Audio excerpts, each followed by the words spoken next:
অবস্থান করেছেন।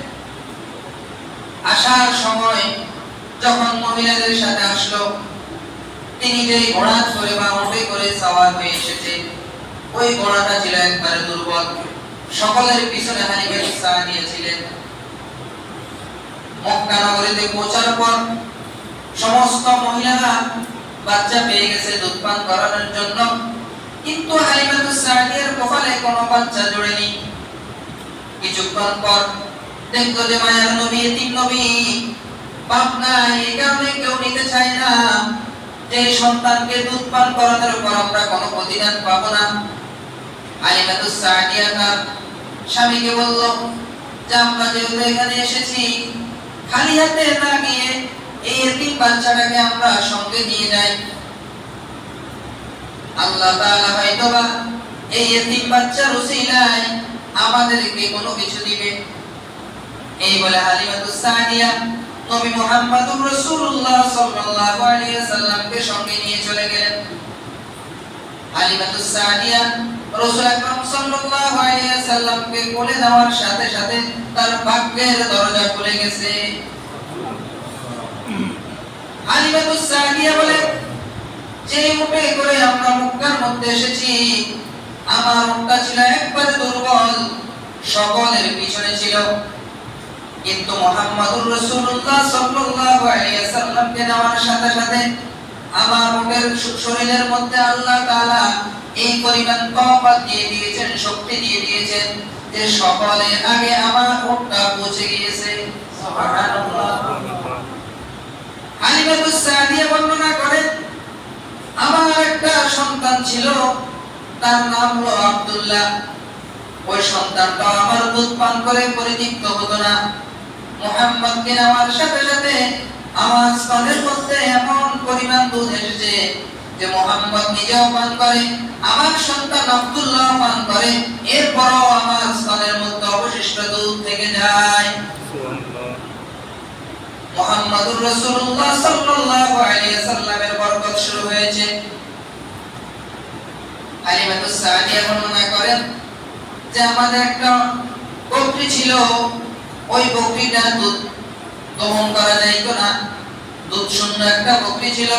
মুহাম্মদকে নেওয়ার সাথে সাথে ওই বকরির ওলাদের মধ্যে দুধ চলে এসেছে। বাড়ির মধ্যে যাওয়ার পর আমার যে খামার ছিল, ওই খামারের মধ্যে বেড়া দুম্বা বকরি অনেকগুলা ছিল, সবগুলা দুধ শূন্য অবস্থা ছিল। মুহাম্মদকে নেওয়ার পর থেকে আমার ওই সমস্ত বকরিগুলা বেড়াগুলা যা আছে সবগুলা দুধে পরিপূর্ণ হয়ে গেছে। এটাই ছিল মায়ার নবী রাহমাতুল লিল আলামিনের বরকত, মুজিজা। মক্কা থেকে রাসূল আকরাম সাল্লাল্লাহু আলাইহি ওয়াসাল্লামকে নেওয়ার পর তায়েফের মধ্যে ভাই আব্দুল্লাহ প্রতিদিন ছাগল চড়াইতে যাইত, বকরি চড়াইতে যাইত। তো তায়েফের মানুষগুলা দেখলো যে আমাদের বকরিগুলা দুঃশূন্য অবস্থা থাকে, কিন্তু হালিমার বকরি প্রতিদিন দুধে ভরপুর হয়ে যায়। তিনি আমাদের রাখালগুলাকে বলতো যে হালিমার বকরিগুলা যেখানে ঘাস খায়, তোমাদের বকরিগুলাকে ওখানে নিয়ে যাইবা। কিন্তু ওই জায়গায় যাওয়ার পরও তাদের বকরির মধ্যে দুধ আসে না, ঘাসে কোনো বরকত নাই, বরঞ্চ বরকত হয়েছে মায়ার নবী রাহমাতুল লিল আলামিনের মাধ্যমে। হযরত হালিমা সাদিয়া বর্ণনা করেন যে একদিন তার ভাই আব্দুল্লাহ বকরি চরানোর জন্য মাঠে গিয়েছে। তো মায়ার নবী বলল যে আমি বাসার মধ্যে একা একা আমার কাছে ভালো লাগে না, আমার ভাইয়ের সাথে আমিও বকরি চরাইতে যাব। নবীজির বয়স মাত্র 2 বছর, কিন্তু 2 বছরের বাচ্চা কিভাবে বকরি চরাইতে যাইবে? আল্লাহর নবী সাল্লাল্লাহু আলাইহি ওয়াসাল্লামের গঠন আকৃতি অন্য কোন মানুষের মতো ছিল না, সাধারণ বাচ্চাদের মতো মায়ার নবী ছিল না, বরং অল্প দিনে আল্লাহর নবীর গঠন আকৃতি বৃদ্ধি পেতে আরম্ভ হলো। ওই মাঠের মধ্যে যাবে বলছে, মা হালিমা সাদিয়া বলল, যাও যাও তোমার ভাইয়ের সাথে আব্দুল্লাহর সাথে যাও। যাওয়ার পর আল্লাহর নবী সাল্লাল্লাহু আলাইহি ওয়াসাল্লাম এক পাশে বসে আছে, দুধ ভাই আব্দুল্লাহ বকরিগুলা মাঠের মধ্যে ছেড়ে দিয়েছে। ফেলেছে, দুইজন সাদা পোশাক পরিহিত লোক আসছে আর রাসূল আকরাম সাল্লাল্লাহু আলাইহি ওয়াসাল্লামকে শূন্য মাঠের মধ্যে শোয়ায় ফেলেছে, এখন বুকটা ফেলে ফেলছে। ওপেন হার্ট সার্জারি আমরা যেটাকে বলি, আল্লাহ নবী সাল্লাল্লাহু আলাইহি ওয়াসাল্লামের বুকটা ছেড়ে ফেলছে এবং সেখান থেকে কি যেন বের করছে এবং কি ঢুকাই দিয়েছে। এই দেখে আব্দুল্লাহ ওখানে ভয় যায়নি, বরং দৌড়াইতে দৌড়াইতে তার মায়ের কাছে গেল, বলল যে মা, যখন আমি ছাগল চড়াইতেছি এমন সময় দুইজন ব্যক্তি এসেছে, এমন এমন করেছে। হালিমাতুস সাদিয়া পেরেশান হয়ে গেছে, তার স্বামী সহকারে দৌড়াইয়া ওই মাঠের মধ্যে গিয়েছে। যাওয়ার পর দেখতেছে মায়ের নবীর এখানে কোনো চিহ্নই বাকি নাই, বরঞ্চ পরিপূর্ণ সুস্থ। বলল যে বাপ, কি হয়েছে? বলল মা, এমন দুইজন ব্যক্তি এসেছে এবং আমাকে জমিনের মধ্যে শোয়াইয়া আমার বুকটা ছিঁড়ে ফেলছে, কি যেন ঢুকেছে, কি যেন বের করেছে। এটাই হলো আল্লাহর নবী সাল্লাল্লাহু আলাইহি ওয়াসাল্লামের কলমটা আল্লাহ তাআলা ছোটবেলা থেকে বহুত পবিত্র রেখেছে। পাড়ার সমস্ত ছেলেগুলো খেলতো, দৌড়াদৌড়ি করতো, বিভিন্ন জায়গায় যাইতো, কিন্তু রাসূল আকরাম সাল্লাল্লাহু আলাইহি ওয়াসাল্লাম ছোট অবস্থা থেকে কখনো খেলাধুলা করেনি।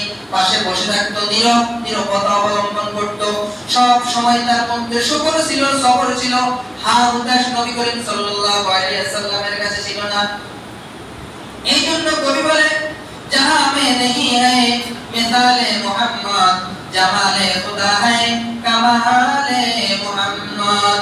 जहां में नहीं है मिसाले मोहम्मद, जमाले खुदा है कमाले मोहम्मद। এই পৃথিবীর মধ্যে মুহাম্মদুর রাসূলুল্লাহর মতো আর কোন ব্যক্তি, দ্বিতীয় ব্যক্তি আসবে না। আল্লাহ তাআলা সমস্ত জামালিয়াতের কামালিয়াত আল্লাহ তাআলা তার নবী মুহাম্মদকে দিয়ে দিয়েছেন এবং সমস্ত কিছু মুহাম্মদুর রাসূলুল্লাহ সাল্লাল্লাহু আলাইহি ওয়াসাল্লামের মাঝে পরিপূর্ণ করে দিয়েছেন।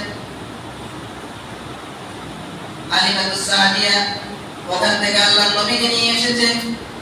নিয়ে আসার পর 2 বছর যখন পূর্ণ হয়েছে, আর দেরি করতেছে না যে তার মায়ের কাছে আমি ফিরাইয়া দিই, কখন কোন বিপদ আসে। কিন্তু মক্কা নগরীতে যাওয়ার পর দেখতেছে ওখানে মহামারী দেখা দিয়েছে। তো আবার হালিমাতুস সাদিয়া তাকে তায়েফের মধ্যে নিয়ে এসেছে। কিছুদিনের পর আল্লাহর নবীকে আবার তার মায়ের কাছে ফিরাইয়া দিয়েছে। তো ঐতিহাসিকগণ লিখেছেন যে আল্লাহর নবী সাল্লাল্লাহু আলাইহি ওয়াসাল্লামের বুক ছিঁড়ে আল্লাহ তাআলা ফেরেশতাদের মাধ্যমে কেউ কেউ বলেন 2 বার, কেউ কেউ বলেন 3 বার ভূত পবিত্র করে দিয়েছে। যে অন্তরের মধ্যে বিন্দু পরিমাণ কখনো হিংসা ছিল না, বিন্দু পরিমাণ অহংকার আল্লাহর নবীর অন্তরের মধ্যে আসেনি, মানুষের প্রতি লোভ করা আল্লাহর নবীর অন্তরের মধ্যে আসেনি, হিংসা করা আল্লাহর নবীর অন্তরের মধ্যে আসেনি। বরং নবী করিম সাল্লাল্লাহু আলাইহি ওয়াসাল্লাম ছিলেন সর্বোত্তম এবং সর্বোৎকৃষ্ট একজন মানব। যেখানে মানুষ সম্পদের জন্য হাজারি করে, সেই জায়গায় আল্লাহর নবী সম্পদকে লাথি মেরেছে। নবীজি তায়েফের মধ্যে দাওয়াত দেওয়া শুরু করেছে। মক্কার অলিতে গলিতে যখন নবুয়ত প্রাপ্তি হয়েছে, দাওয়াত দেওয়া আরম্ভ করেছে। মক্কার কাফেররা আবু তালেবের কাছে বিচার দেওয়া আরম্ভ করেছে। আবু তালেব, তোমার ভাতিজাকে থামাইবা নাকি আমরা তোমাদের কুরাইশ গোত্রের বিরুদ্ধে যুদ্ধের জন্য প্রস্তুতি নিব? আবু তালেব আল্লাহর নবীকে বলল, হে মুহাম্মদ, তুমি যে দ্বীনের দাওয়াত দিতেছ আমি বিশ্বাস করি তোমার এগুলা সত্য, তবে তুমি এভাবে মানুষের দ্বারা দাওয়াত দিবে না, কারণ মক্কার সমস্ত কাফের বেঈমানের মুশরিকরা তোমার বিরুদ্ধে খেপে গিয়েছে, যা আমাদের পুরো বংশের বিরুদ্ধে তারা যুদ্ধ করার জন্য প্রস্তুত হয়ে যাবে। আল্লাহর নবী বলে, চাচা, মক্কার মানুষগুলা যতই বিরোধিতা করুক, বাল্লিগ মা আলাইকা ফাইন লাম ইয়াকবাল ফামা আলাইকা, আমার দায়িত্ব হলো আমি পৌঁছে দেওয়া, আর তাদের দায়িত্ব হলো তারা কবুল করুক বা না করুক, আমার দায়িত্ব আমি পৌঁছে দিব। আল্লাহর নবীর এই দৃঢ়তা দেখে তো নবীজির চাচা আবু তালেব বললেন, তোমার দায়িত্ব তুমি পালন করতে থাকো, আমি তোমার সাথে আছি। কিছুদিন পর তারা আবার আসলো যে তোমার ভাতিজাকে তুমি সাবধান করে দাও। নবী করিম সাল্লাল্লাহু আলাইহি ওয়াসাল্লাম অনেক সম্পদের লোভ দেখাইছে যে তুমি যদি চাও এই মক্কা নগরীর মধ্যে সবচেয়ে সুন্দর মহিলা, সবচেয়ে সুন্দর নারী যে আছে তাকে তোমার বিবাহের জন্য ব্যবস্থা করব। তুমি যদি চাও তোমাকে স্বর্ণের পাহাড় আমরা দিব। তুমি যদি চাও তুমি তুমি আমাদের সাথে শিরকের মধ্যে লিপ্ত হও তাহলে আমরা তোমাকে মানব, আর নতুবা তুমি তোমার ধর্ম নিয়ে থাকো, আমাদের ধর্মের বিরুদ্ধে কখনো কথা বলবে না।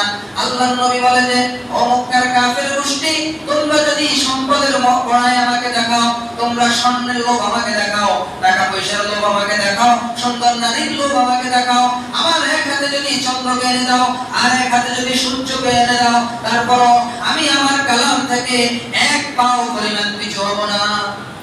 সুবহানাল্লাহ। যত কিছুই আমাকে দাও না কেন, আমি আমার দ্বীনের দাওয়াত পৌঁছে দেওয়া থেকে এক চুল পরিমাণ পিছে হটব না। কারণ নবীর সাথে স্বয়ং কে আছে? আল্লাহ। আল্লাহ আছে।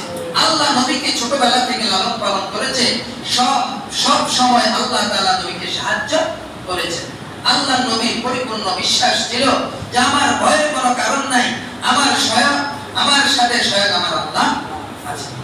कोई बोले वल्लैलु में है जुल्फ़े मोहम्मद का तरन्नुम, वल्लैलु में है जुल्फ़े मोहम्मद का तरन्नुम, वश्शम्सु में है रुख़सर अहमद का तरन्नुम, वल्फज्र में है सुबह रिसालत की बशारत, वल्फज्र में है सुबह रिसालत की बशारत, वल्अस्र में है नूर नबुव्वत की बशारत, वल्अस्र में है नूर नबुव्वत की बशारत।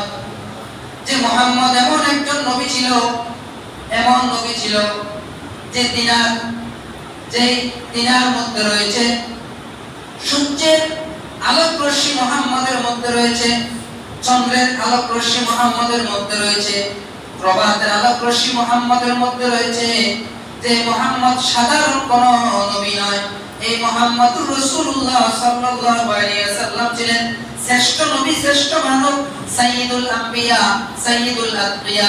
নবীজি নিজেকে বলেন যে আনা বাশীর, আনা নাযীর, আনা সাইয়্যিদুল আম্বিয়া, আনা সাইয়্যিদুল মুরসালিন, আনা খাতামুন নবিয়্যিন, আনা সাইয়্যিদুল আতকিয়া।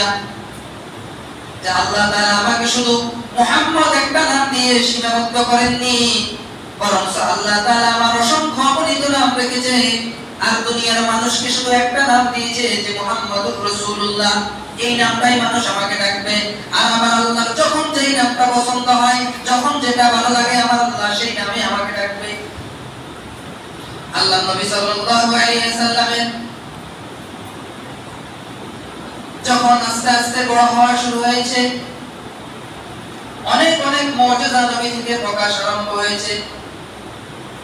হযরত আনাস রাদিয়াল্লাহু তাআলা হাদিস বর্ণনা করেন, তিরমিজি শরীফের হাদিস, যা রাসূলুল্লাহ সাল্লাল্লাহু আলাইহি ওয়াসাল্লাম ইলাল কওমি, যে আল্লাহ নবী সাল্লাল্লাহু আলাইহি ওয়াসাল্লাম এক কওমের কাছে গিয়েছেন।